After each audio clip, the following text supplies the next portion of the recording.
Bir insan üçün nə qədər mükəmməl olmağa çalışırsan çalış, həmişə bir səhvini tapdığı olubmu? Nə etsən də heç vaxt kifayət qədər yaxşı ola bilmirsən. Əgər olubsa, sən çox təhlükəli bir psixoloji manipulyasiyanın qurbanısan. Bunun adı hədəf xəttini dəyişmək taktikasıdır.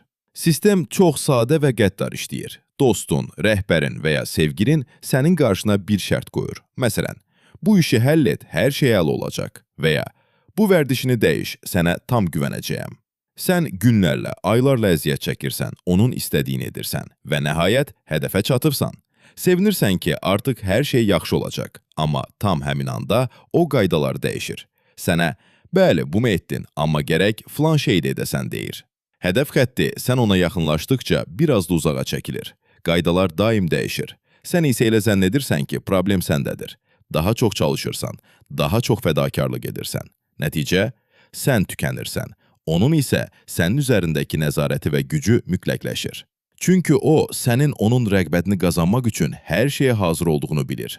Yadda saxla, səni həqiqətən qiymətləndirən insan uğurlarının sevincini səninlə bölüşər. Manipulator isə sən bir pillə qalxdıqca nərdivanı bir addımda yüksəldir ki, daim ona çatmağa çalışasan. Psixoloji zirehinizi möhkəmləndirmək üçün bizi izləməyi unutmayın.